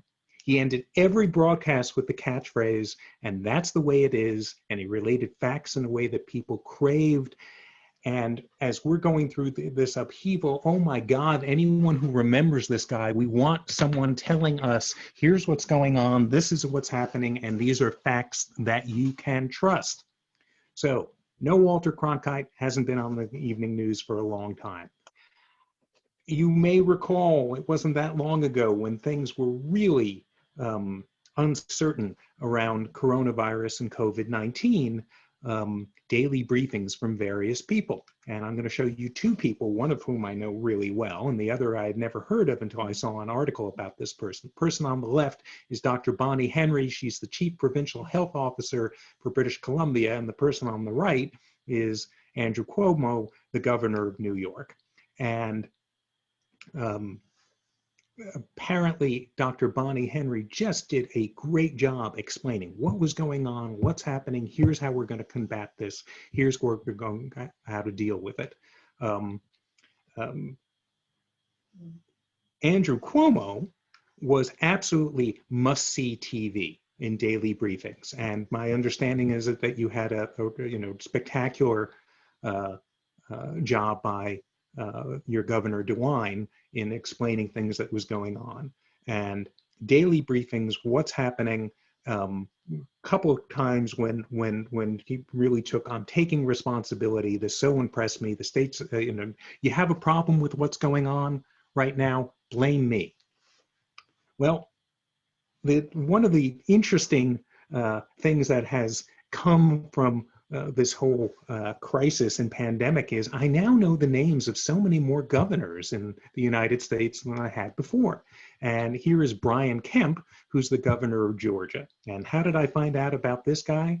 Well, it's kind of hit my Twitter feed, I think May 18th. The governor of, he did this big press briefing with his head of Georgia Department of Health going, hey, look at this, cases are decreasing, everything is fine. And then it certainly looks like cases are decreasing, but what's going on here? The governor of Georgia did not arrange the data in chronological order. Then I discovered this drag performer named Kine who does these TikTok videos explaining mathematical concepts. This person is great, great way of explaining difficult to understand concepts, and Kine had avoided doing stuff around COVID-19, but said, oh, we can't let this one slide. So, and what exactly is it that happened? Well, here is somebody took, video of watching the presentation that was done live, and if we zoom in on this, what's happening at the bottom? Look at the dates that are here. I've got May 9th, I've got May 8th, wait, May 3rd, May 26th, May 7th, May 2nd.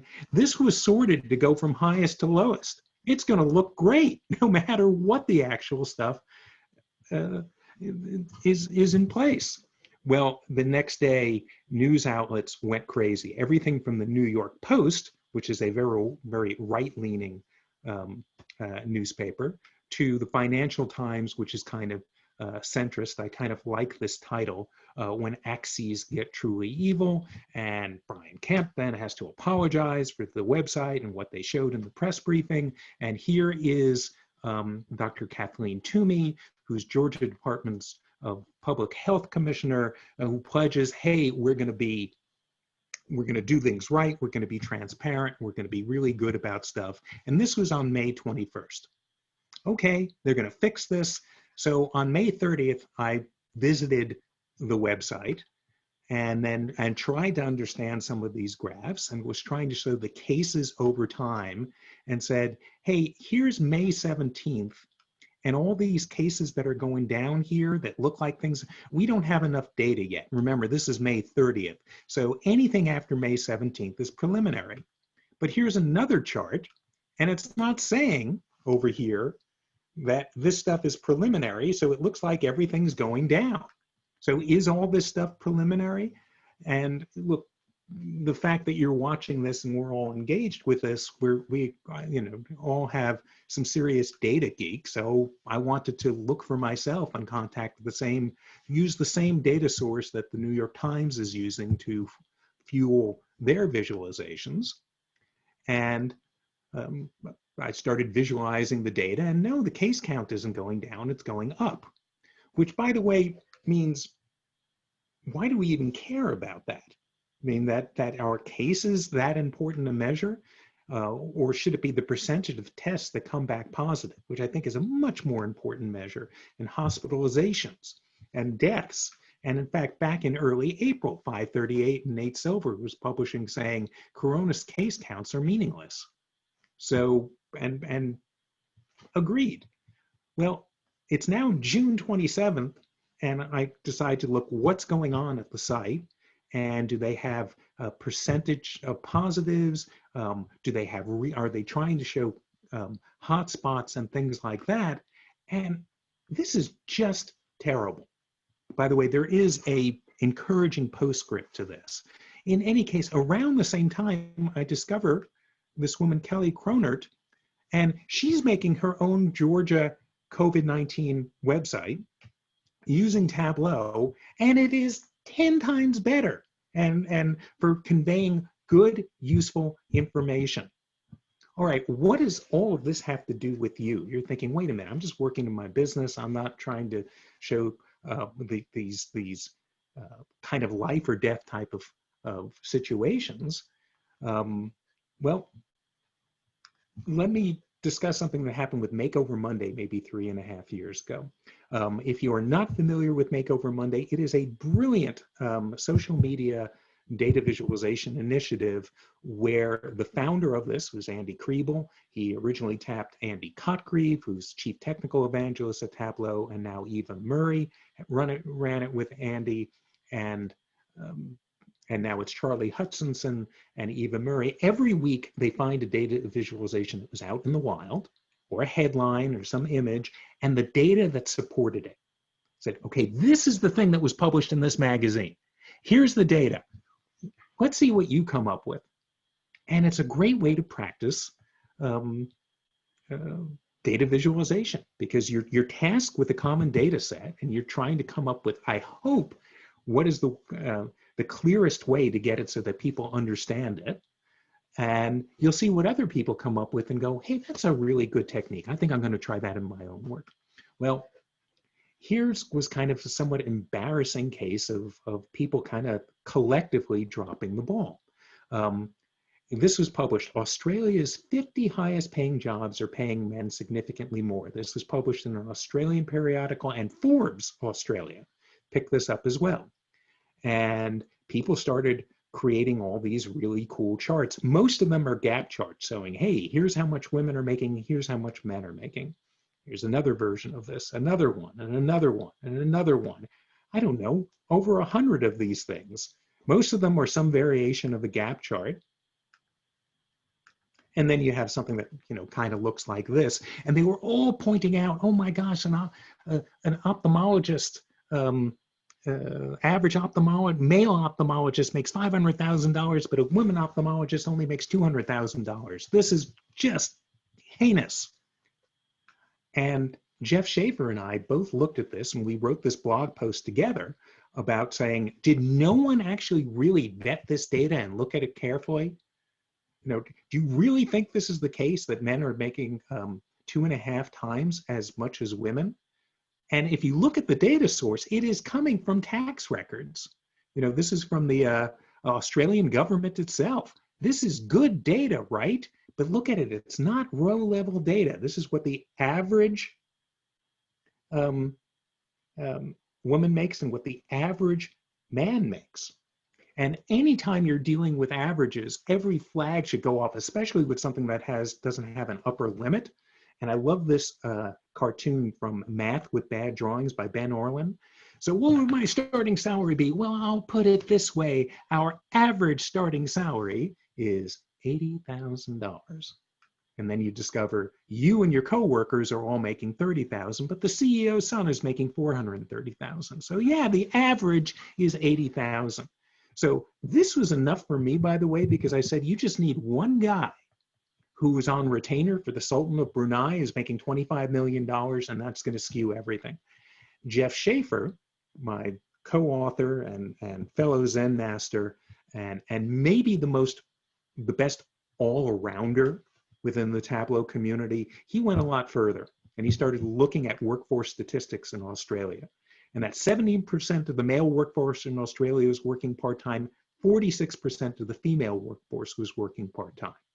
So this could explain this. In healthcare, 85% of part-time workers were female. And then here it is, an actual study survey of ophthalmologists. And the reason we're focusing on ophthalmologists is that's where the biggest gap was. And here are key findings from the survey. 41% of female workers work 40 hours per week, compared with 70% for males.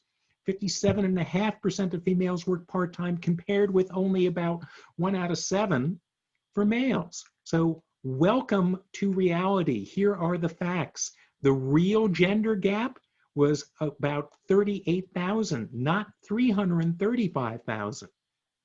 Yes, that is still a big gap. But people are now numb to it because you told them it was this huge number when it's still, something which needs to be remedied type of number.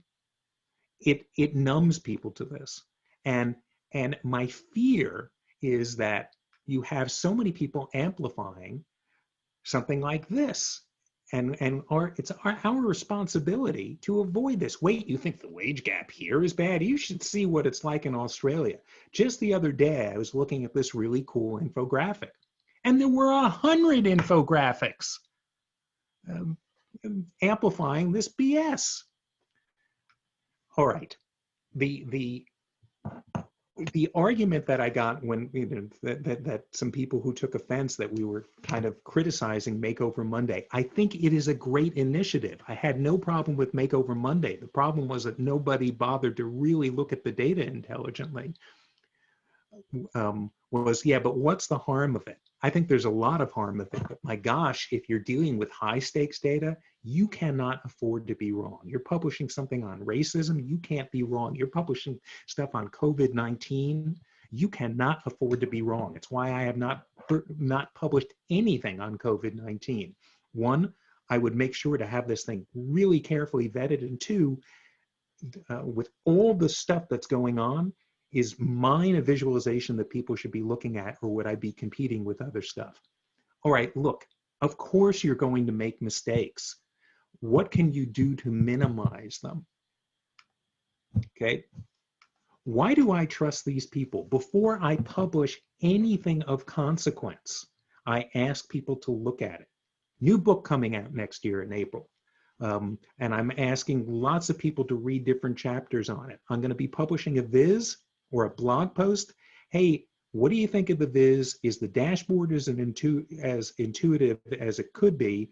And are my formulas as efficient as they could be? Because people are going to start copying and pasting that stuff. So why do I trust these people? That's Jeff Schaefer, Andy Cockreeve, and Amanda McCulloch. They are my partners in crime, or they are my chart chat chums. Every month or so, we do a live webinar and we chat about data-related things. But I asked them to review these materials before I publish them. Now, I do have some good news, an update from the Georgia Department of Health. If you go to their website now, the stuff's actually pretty good. It took like 7 or 8 tries, but they are now showing things like reported cases per 100,000 people the last 14 days, so you can see where the hot spots are, and percent positive and how that is trending, much more important statistic than number of cases. Yes, you test more, you're going to have more cases, but percent positives, that's really critical. Well, why is it important that they get that stuff right and that your local government get this stuff right, and why Georgia may have squandered its trust? I can't imagine you have not had a discussion with a friend, colleague, or family member about, hey, when the vaccine comes out, are you going to take it? And ask myself that all the time. It depends on who is telling me that I should take it. If it is someone that has consistently generated trust and integrity, yeah, I'm probably going to take it. If it comes from an organization that clearly doesn't have its act together or may have been intentionally misleading me, I'd be very wary of that. Realize when you retweet something, when you promote something, when you go, hey, that thing's great, you are amplifiers of stuff.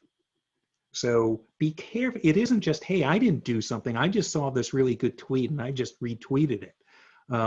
I've been very careful about this. I made a mistake about a month ago, and I paid for it by woodshedding all weekend to write a blog post about I had inadvertently supported someone that was kind of bashing the Georgia Department of Health website without really looking into it, and the guy was being unfair, and I paid for it.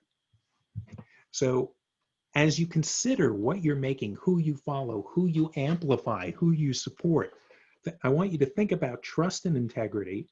I want you to think about the values of who you might be promoting. And, and there's another slide I wanted to have in here, which was, do you even, just because you can visualize it, should you?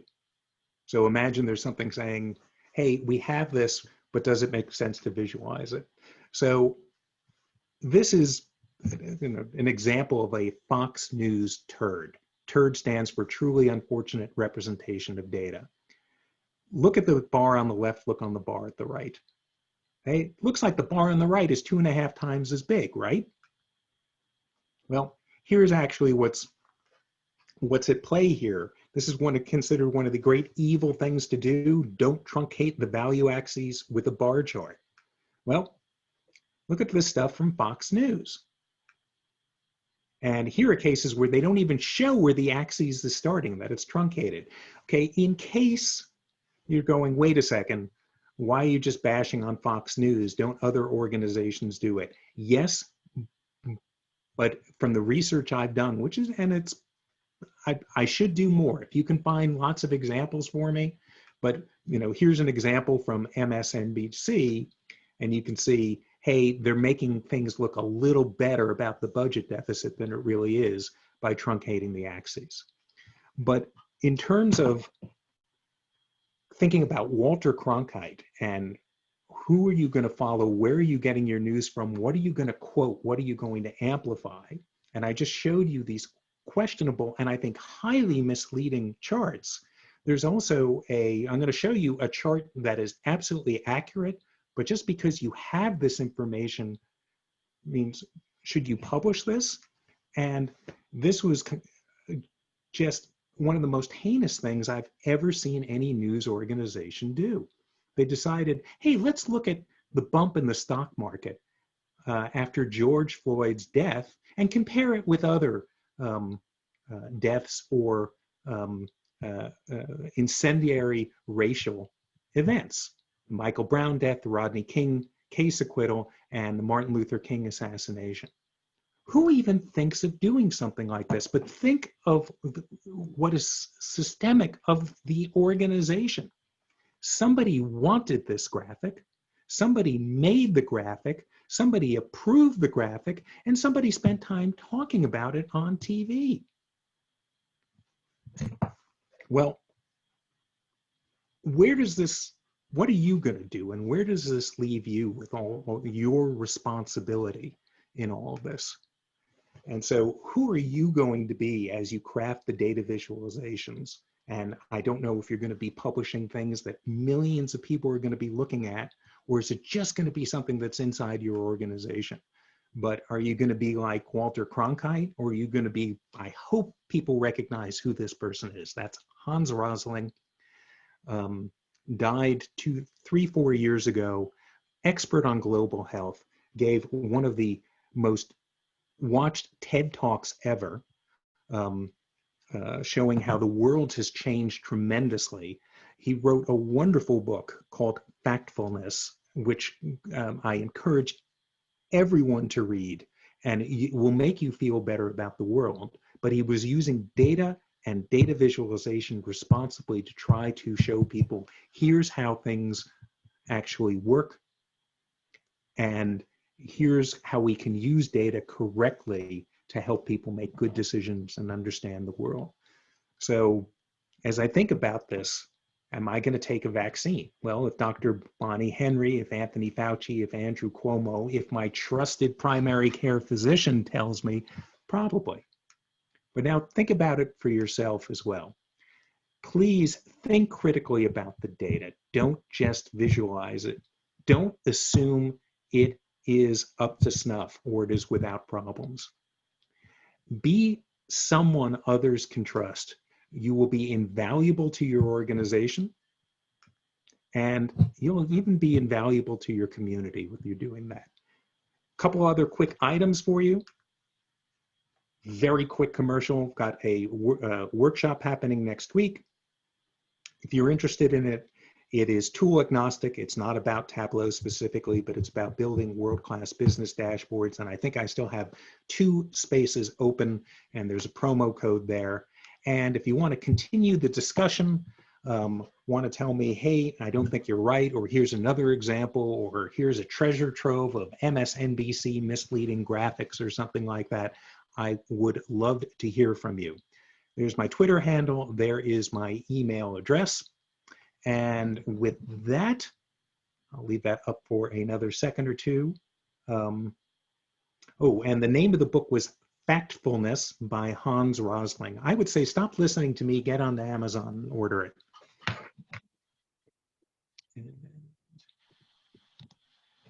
I will stop sharing. Thank you, Steve.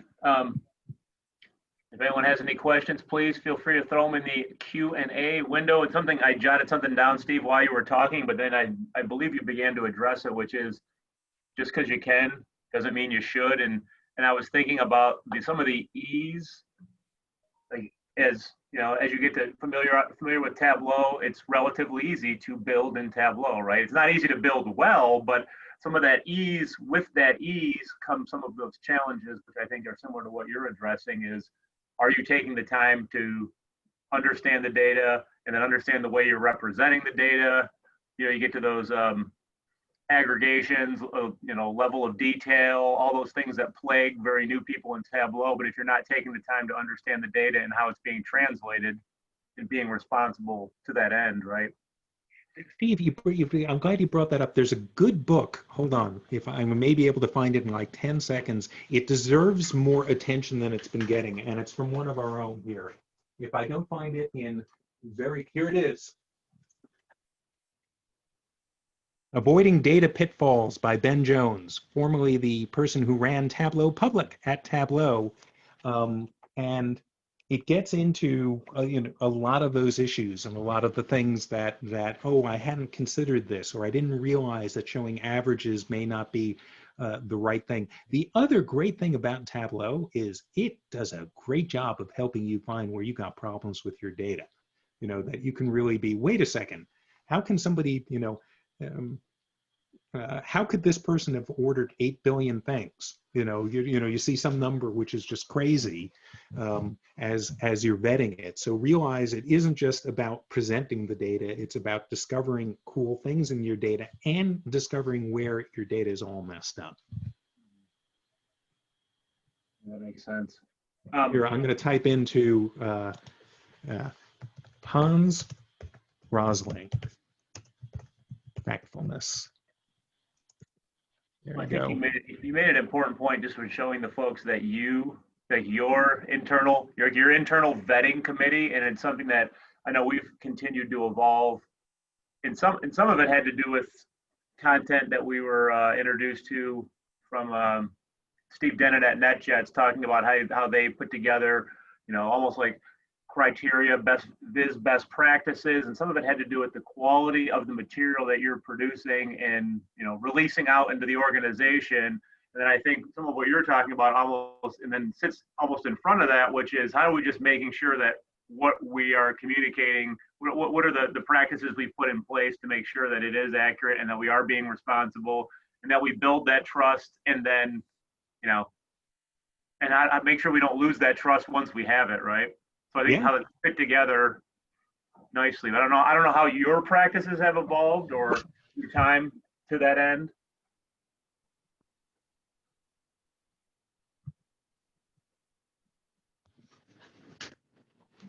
I just lost you there. Whatever you just said, I didn't hear. I've got give me 1 second. I've got a very loud dog. Okay. I thought you said you had a souffle you had to take out of the oven. Either one is okay. Any other questions while we're waiting for Steve? And in the interim, we will be posting a recording of this to the LinkedIn site. If you need any, I can slap that up there too if you're not a current member. But back to you, Steve. I don't know if you were able to hear. Yep. Okay. That other question I asked in terms of how have you evolved in terms of your practice and making sure, that process, right, of surrounding yourself with folks, vetting with folks, or is that something that you've already practiced? Well, I steal other people's work, and I steal from people who have vetted it very carefully. Which is, when your colleague Aaron said, "Oh, you can't plagiarize somebody else's stuff," I said, "Ah, crap! I'm not going to be able to participate in your contest." I'll have different people for different things, looking at stuff, but. And you're not asking somebody to spend hours. You're saying, hey, can you review this, and is this correct? But the higher the stakes, the more important it is that you get this right. If somebody if a business is thinking of investing millions of dollars here rather than there, you got to get this right. I would say you need to get it with all your stuff. You want to be someone who is essential to your organization. And it isn't that you are making really great, impactful, I don't think impactful is a word, though it's become one, visualizations. It's that your analysis and your understanding of the data is something that other people can trust. And will make you insanely valuable. Very good point. And maybe a good enough point to say maybe let's close on that. Let's close on a strong note. Not that it all hasn't been strong, Steve. I don't want to imply that, but I think that's a great place to wrap it up. So I greatly appreciate your time and your willingness to join us again. I think the commute was probably a little bit less, but the drinks afterwards won't. But by the way, I literally do these my workshops and the meetings in bunny slippers, Father's Day gift from a couple of years ago. Fantastic. That is fantastic. All right. Thank you all. Thanks for having me. Good luck, everyone. All right. Stay safe. Same to you. And on behalf of the Columbus Tableau user group leadership team, we thank you for joining us. Thanks to all the presenters for the time and energy to put together what they put together, and thanks most of all, to all of you for taking the time. And again, feel free to reach out, and we look forward to chatting with you soon. Gonna go back and hit the beach. Peace.